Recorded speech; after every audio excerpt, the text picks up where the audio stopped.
우리 찬양할 때 악보가 제때 안 넘어가서 마음이 좀 불편했는데, 오늘 13구역 마음이 늘 평안에 찬양하니까 마음이 많이 내려졌어요. 여러분들도 그러시죠? 찬양하실 때 좀 불편하셨더라도 이해하시고, 오늘 마음 평안하게 말씀 듣고 또 예배 끝날 무렵에는 여러분 안에 평안이 넘치시길 주님의 이름으로 기원합니다. 요즘 코로나가 이제 좀 지나갔다 해도 과언은 아닌데, 또 서서히 걱정하시는 분들도 계시고, 또 정부에서는 요즘 확진자가 늘어가는 이유가 뭘까 하는 연구도 진행이 되는 것으로 알고 있어요.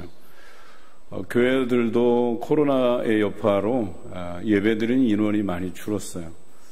좀 잘 회복된 교회는 코로나 이전에 비해서 한 70에서 최상급으로 쳐도 80% 회복된 교회들이 그래도 좀 모범적인 교회들이고, 그러나 여전히 20%에서 30%는 교회에 나오지 않고 있다.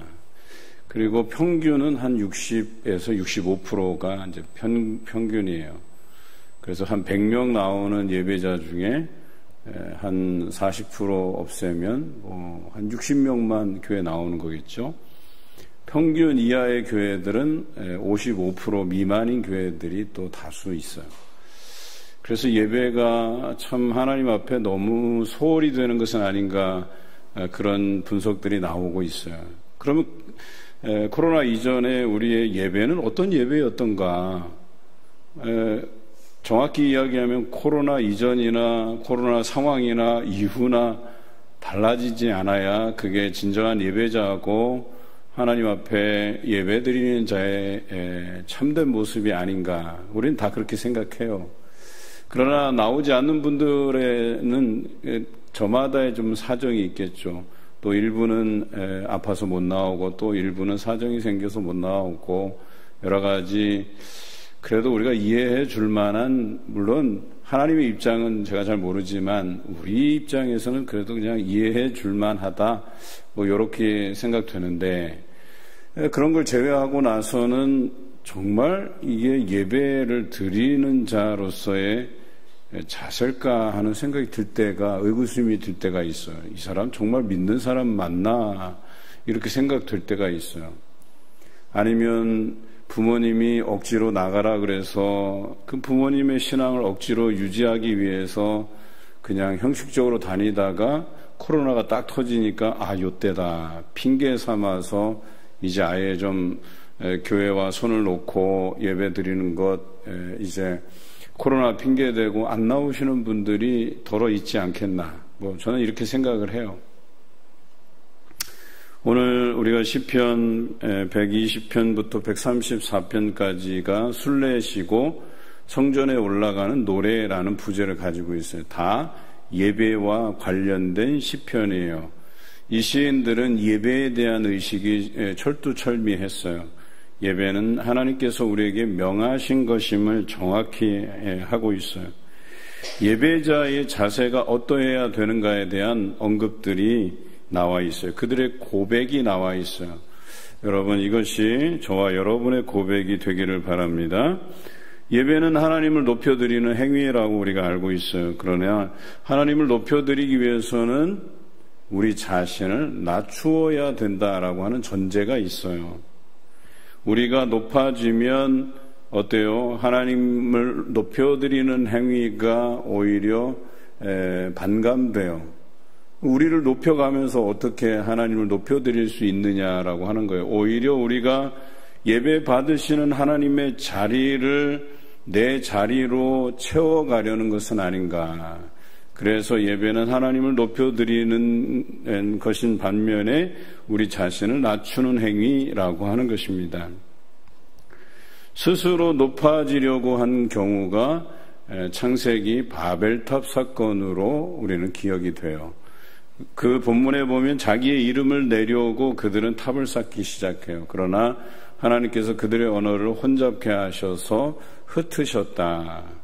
다시 말해서 자신을 높이려 하고 자신을 드러내려고 하고 자신의 이름을 내려 하는 그런 목적으로 드리는 예배는 소용이 없다. 그런 예배는 하나님께서 흩으신다. 또 예배자의 자세로서 신약 성경에 언급되어 있는 것은 너희가 형제에게 라가라고 놀리고 한 경험이 있다면 그것은 예배자의 자세가 아니기 때문에 예배 드리기 전에 가서 그 형제와 화해하고 와서 하나님 앞에 예배 드리라고 이야기하죠. 이런 본문을 보면 우리가 예배 드리는 데 있어서 자세가 있구나, 어떻게 예배 드려야 되는구나 라고 하는 방향과 구체적인 부분들을 우리가 이해할 수 있겠다는 생각이 들죠. 이사야 43장 21절 말씀을 우리 한번 읽어보겠습니다. 화면을 보고 시작. 이 백성은 내가 나를 위하여 지었나니 나를 찬송하게 하려 함이니라. 하나님께서 우리를 지으신 목적이 뭐예요? 하나님을 위해서 지으셨는데 그것은 하나님을 찬송하게 하려고 지으셨다. 그래서 우리의 존재 목적은 하나님을 찬송하기 위함이고 하나님께 예배 드리기 위함이라고 이야기하는 거예요. 그러니까 주객이 전도되면 안 돼요. 내가 예배의 대상이 돼서도 안 되고 내 목적을 이루기 위해서 하나님을 예배의 대상이 아닌 내 삶의 수단으로 만들어도 안 된다는 얘기예요. 오로지 우리 하나님께서는 높임을 받으실 만하고 우리는 그분께 예배 드리기 위해서 존재한다. 이것에 대한 정확한 이해가 필요합니다. 우리를 지으신 목적이 하나님을 예배하기 위함이다 라고 말씀하신 것이죠. 예배는 내가 자존자가 아님을 고백드리는 거예요. 아까 앞서서 우리를 낮춰야 된다 그랬잖아요. 우리를 낮추고 하나님을 높여드려야 된다 그랬잖아요. 자존자들은 나를 높여요. 내가 참 대단한 뭔가가 된 줄 알아요. 나는 여전히 부족하고 하나님의 은혜 속에서 살아가는 존재라고 고백하면서 예배드려야 되는데 나는 썩 괜찮은 사람이야. 내가 모든 것을 할 수 있어. 또 내게는 걸림돌이 될 만한 그 무엇도 없어 라고 생각하면 그때부터 하나님을 예배할 수 없게 된다. 왜 그러냐면 하나님을 예배하지 않고 나를 그 자리에 앉혀놓기 때문에 예배가 안 되는 것이죠. 어떻게 내가 하나님의 자리에 서는데 예배가 가능하겠어요? 내 인생에서 내가 주인이라고 하는데 어떻게 하나님께서 예배의 대상이 되겠어요? 내 인생에 내가 최고고 내가 주인인데 결과적으로 나를 칭송하고 나를 드러내고 내 이름을 내려 하는데 혈안이 되어 있는 삶은 결과적으로 하나님을 예배하지 못한다라고 하는 것이겠죠. 오늘 우리가 이 말씀을 나누기 전에 하나님은 예배 받으시기에 합당한 분임을 믿음으로 고백드리고 나는 그분께 예배드리는 자임을 고백하시는 저와 여러분 되시기를 주님의 이름으로 기원합니다.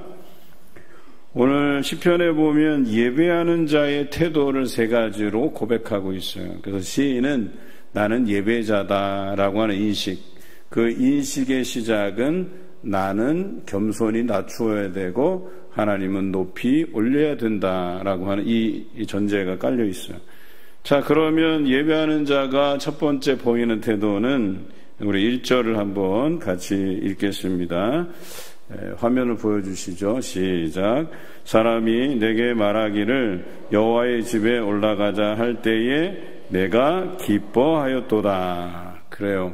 예배자의 첫 태도는 기쁨이다라고 그랬어요. 여러분 오늘 성전에 올라오시면서 기쁨으로 오셨나요? 아니면 이 더운 날 내가 거기 앉아가서 또 땀 흘리고 아이고 그 땀 냄새 나는 데서 1시간 동안 또 예배를 드려야 되나 하는 이 걱정스러운 마음으로 오셨어요. 저는 여러분들이 기쁜 마음으로 오셨으리라 믿습니다. 그런 기쁜 마음으로 하나님 앞에 나오는 것이 예배자의 태도예요. 그리고 그것은 하나님이 예배 받으시기에 합당하신 분이시고 나를 낮추어서라도 하나님을 높여드리는 그것을 기쁨으로 여기는 사람들이 여기에 나왔다라고 하는 거예요. 그런데 그렇지 못한 사람들은 삶의 편리를 생각해요. 우리가 좀 병들고 움직이기 어렵고 그러면 댁에서 예배 드릴 수도 있겠어요. 그러나 우리의 육신이 온전한데 우리의 시간이 남아 돌지는 않아도 그래도 하나님 앞에 구별해서 예배 드릴 시간들이 있음에도 불구하고 기쁨으로 나오지 못하는 것은 내가 또 거기 가서 저 꼴 보기 싫은 얼굴 내가 뭐하러 보러 가나, 이 등등의 여러 가지, 그냥 내가 주일 한 번만 나와서 예배 드리면 그만이지. 과연 그런 마음이 예배에 대한 기쁨이라고 표현할 수 있을까? 저는 이렇게 생각해요. 그러면서도 우리가 즐기는 것들에 대해서 또 좋아하는 것들에 대해서 막 시간과 물질과 막 열정들을 투자해서라도 막 가잖아요.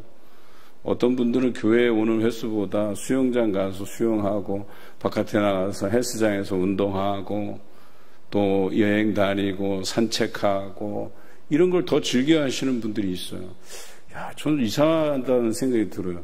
우리가 예배자로 부르심을 입었다면, 하나님께 즐거이 기쁨으로 예배드리는 자라면 하나님께 나오는 것이 기쁘고 즐겁고 설레고 자꾸 나가고 싶고 막 이래야 되는데, 전에 제가 한 권사님 이야기 해드렸잖아요. 치매가 왔는데도 불구하고 한 가지 잊어버리지 않는 게 교회 가는 길이라고 하잖아요. 얼마나 자기 삶에 그게 습관화되고 그것이 즐거웠던 기억으로 각인됐으면 치매가 왔는데도 교회 가는 길을 기억할 만큼 그러잖아요. 여러분 안에 그런 기쁨이 있는가를 다시 한번 생각해 보자는 거예요. 여러분 즐거우십니까? 기쁘십니까? 우리 권사님이 기쁘시대요. 그러면 기쁜 거죠. 여러분들 기쁨으로 고백드리는 오늘 하루 되시기를 주님의 이름으로 기원합니다. 분명히 우리가 순례시를 다룰 때는 그 길이 험난한 길이고 어려운 길이고 그런데도 불구하고 기쁨으로 올라가고 있어요. 시인은 이게 예배드리는 자의 태도, 자세라고 하는 것입니다. 억지로 행하는 것은 하나님을 참되게 예배하는 것이 아닙니다. 가식적인 태도죠. 오늘 여기 나왔는데 나의 마음에 온통 불편함을 가지고 나왔다라고 하는 것은 하나님 앞에 부끄러워요. 그런 모습들을 하나님께 보이는 것은 정말 부끄러운 모습이에요. 오늘 이 시간 진정으로 기뻐하고 즐거워하고 함께 찬양하고 하나님의 이름을 높여 드렸을 줄로 믿어요. 그런 여러분에게 날마다의 예배하는 삶이 기쁨이 될 줄로 믿습니다. 예배하는 자의 두 번째 태도는 감사하는 것이다. 이렇게 성경을 기록하고 있어요. 시인은 고백하고 있어요. 4절 우리 같이 읽겠습니다. 4절 시작. 지파들 곧 여호와의 지파들이 여호와의 이름에 감사하려고 이스라엘의 전례대로 그리로 올라가는 도다. 이스라엘에는 3대 절기가 있어요. 그래서 그 3대 절기마다 하나님을 배우고자 올라가요. 그 외에 여러 가지 다른 절기들이 있어요. 이스라엘 역사와 관련된 절기들이 있고, 뿐만 아니라 우리의 죄를 하나님 앞에 고백하러 대속죄일에 또 올라가기도 해요. 그러니까 1년에 3번뿐만 아니라 열정이 있고 내가 역사에 대한 관심이 있고 하나님이 나와 늘 동행하시다라고 생각하는 사람은 많이 올라가는 거예요. 많이 자주 올라가는 거예요. 그런데 절기는 무슨 절기, 그냥 내 죄를 사함받기 위해서 내가 내 죄를 가지고 살아가기는 좀 찜찜하니까, 그래서 일주일에 딱 한 번 교회 올라가는 거, 그거 하나로 퉁치고자 하는 이런 자세들은 과연 하나님이 기뻐하실까? 그런데 예수님 당시에 유대인들이 그랬다는 거예요. 심지어는 절기도 안 지키고 심지어 대속죄일에도 안 가는 유대인들이 있었다는 거예요. 그러나 많은 사람들이 먼 곳에 흩어져 있어도 3대 절기를 지키기 위해서 오고, 그 밖에 또 여러 역사적인 절기를 따라서 그 하나님을 기억하기 위해서 올라오고, 뿐만 아니라 대속죄일에 자신의 죄를 회개하기 위해서 올라오고, 그 사람들의 마음이 첫째는 기쁨이었고 오늘 4절에는 감사함이었다, 이렇게 표현하고 있어요. 여러분, 예배자의 태도는 감사해야 되는데 우리는 조건에 대해서 감사를 해요. 감사할 조건이 있으면 감사하고 그렇지 못하면 감사하지 못하고, 이것은 진정한 감사가 아니죠.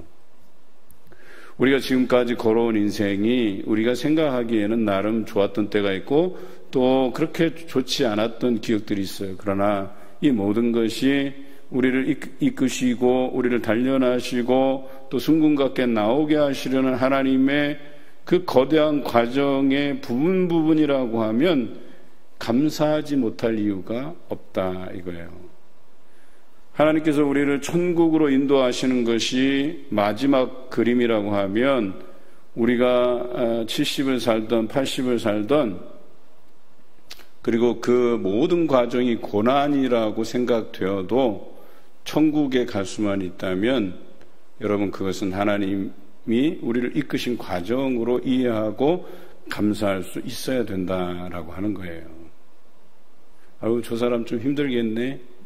그건 우리 생각이죠. 그러나 우리가 하나님 앞에 하나님의 인도하심을 신뢰하면 다른 사람이 힘들게 평가하고 바라봐도 그것이 하나님 앞에 기쁨이고 감사가 될 수 있다는 것을 기억하시기 바라요.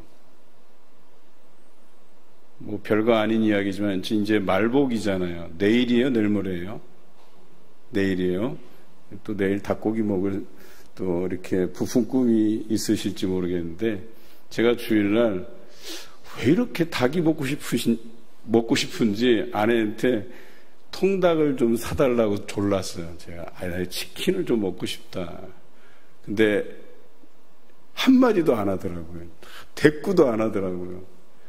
그래서 그날 밤에 치킨이 그렇게 먹고 싶은데 그런데 월요일 날도 닭, 화요일 날도 닭 하더라고요. 그래서 야 이번 주간에 진짜 그 하나님 앞에 내가 그 닭 했더니 그냥 닭으로 아주 점철된 하루하루를 보내겠다 싶더라고요.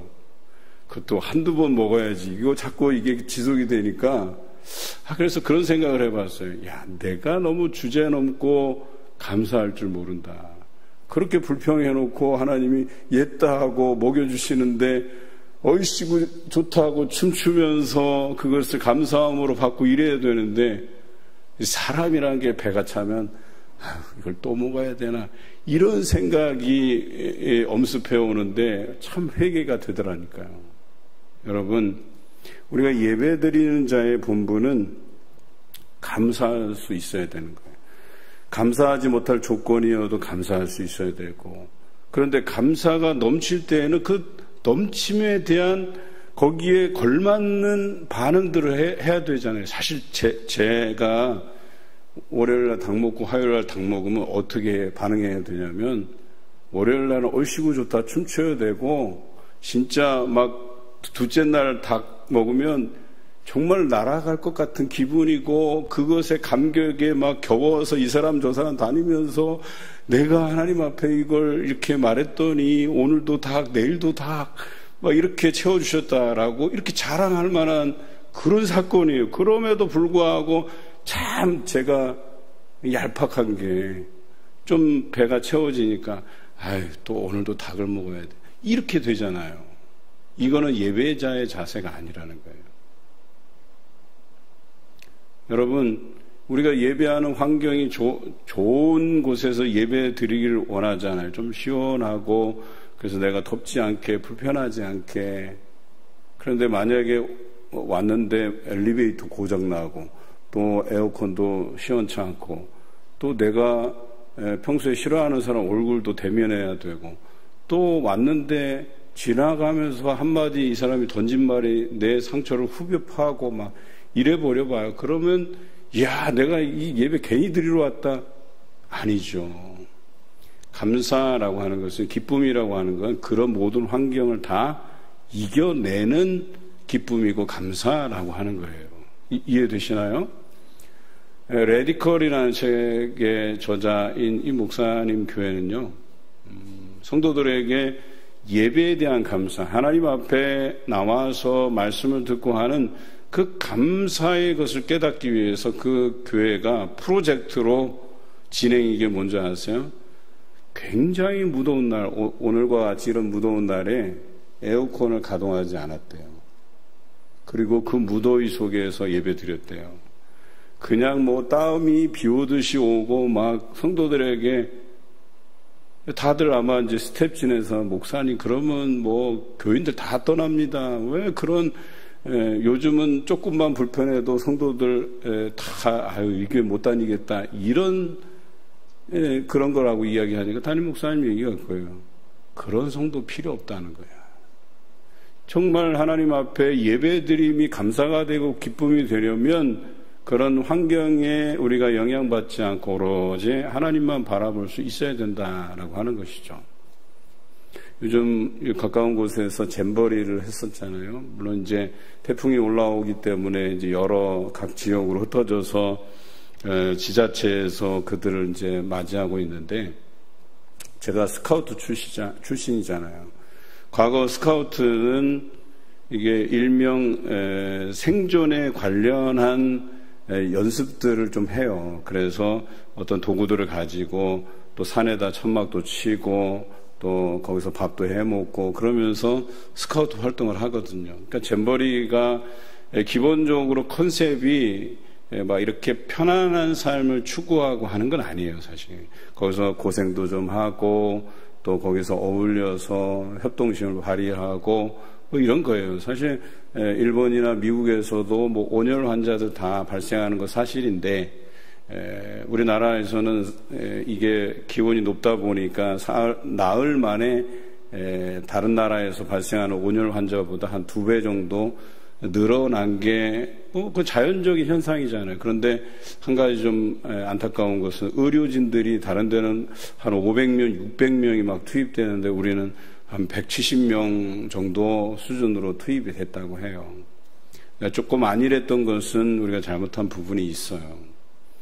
또 정부에서도 개최는 해놓고 뒷짐지고 있다가 나중에 이걸 어떻게 좀 수습해 보려고, 또 그 수습하는데 여러 가지 요인이 있었어요. 이 사람들이 돌아가서 소송을 펴면 그 소송에 대한 비용을 우리가 또 크게 감당할 수도 있다 하니까 그제서야 뭐 정부에서 좀 뒤늦게 이렇게 하긴 했어요.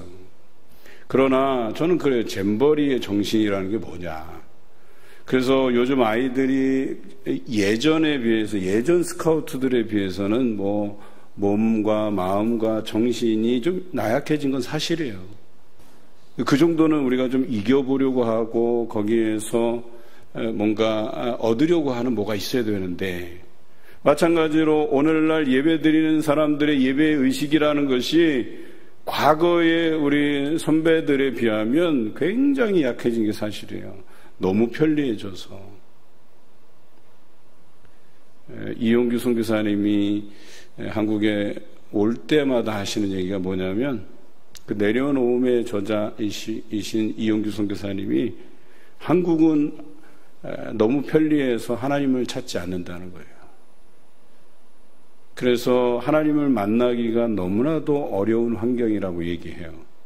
그러나 선교지로 가면 하나님 없이는 하루도 견딜 수 없는 삶이 지속된다는 거예요. 그러다 보니까 하나님 없이는 안 되는 거예요. 오로지 하나님만 섬기고 하나님만 의지하고 하나님께 모든 것을 기도함으로 해결해야 되는 그런 환경 안에서 산다는 거예요. 여러분, 삶의 편리가 하나님을 온전히 섬기는 데 방해가 되면 때로는 그 삶의 편리를 내려놓아야 될 때가 있어요. 우리의 먹는 문화가 나를 교만하게 하고 그것으로 인해서 내가 감사할 줄 모른다면 때로는 내려놓을 필요가 있어요. 제가 그래서 닭 먹다가 오늘부터 아침 금식하자. 내가 너무 감사를 모르는구나.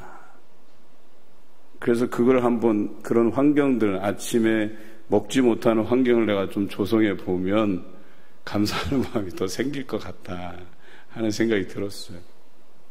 여러분, 삶의 편리라는 것이 여러분 하나님 섬기는 데 방해가 되면 한번 좀 내려놓을 필요가 있어요. 그리고 나를 시험해 볼 필요가 있어요. 내가 정말 하나님 사모하는지 사랑하는지, 내가 아끼는 것보다 하나님 더 사모하는지 사랑하는지, 이것들에 대해서 우리가 고민할 수 있다면, 그래서 우리가 늘 부르는 찬양 행복에 보면 눈물 날 일 많지만 주를 위해 참는 것, 뭐 이런 것 아니겠어요? 또 별거 아니지만 우리가 하나님의 자녀로 살아가는 것이 행복이다. 이렇게 표현할 수 있는 것 아니겠어요? 저는 시편을 묵상하면서 그리고 우리 행복이라는 찬양을 날마다 하면서 감격이 돼요. 아, 그렇구나. 우리가 예배자로서의 본분을 잊지 말아야 되겠구나. 하나님의 자녀로 살아가는 것에 대한 기쁨과 감사, 예배 드리는 자로서의 기쁨과 감사가 넘쳐나야 되겠다 하는 생각을 날마다 가져요. 오늘 여러분들도 지금까지 우리와 동행하시고 돌보신 것에 대한 감사로 예배 드리시기를 주님의 이름으로 기원합니다. 예배하는 자의 세 번째 태도는 평안을 구하는 것이다 그랬어요. 6절 우리 같이 한번 읽어보겠습니다. 시작. 예루살렘을 위하여 평안을 구하라. 예루살렘을 사랑하는 자는 형통하리로다.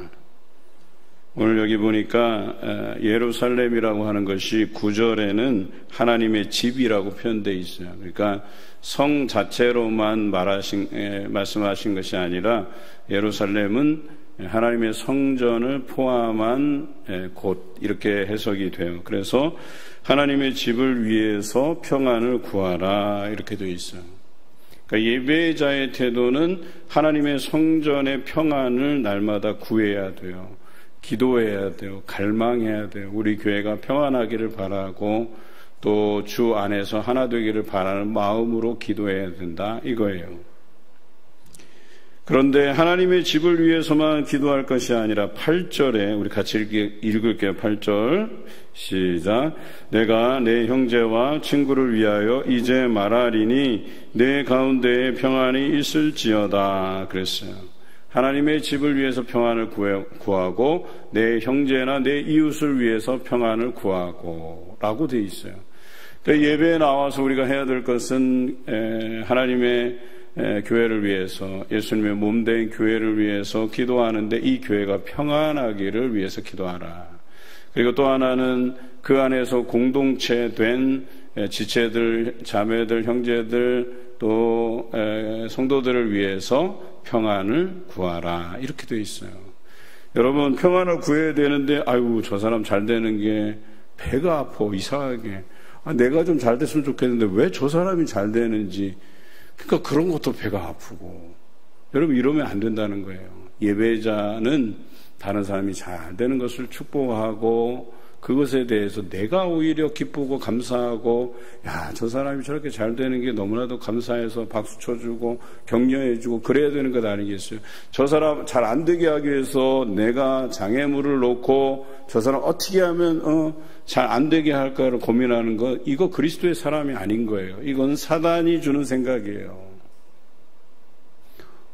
우리 교회 일꾼들을 세우는 것도 마찬가지예요. 일꾼을 세우는데 정말 일할 만한 사람들을 하나님께서 좀 세워주실 만한 사람들 우리가 적극적으로 위해서 기도해주고 잘 되기를 바라고 교회 일꾼으로 세워줘서 교회를 위해서 열심히 일하고 봉사하고 헌신하기를 바라야죠.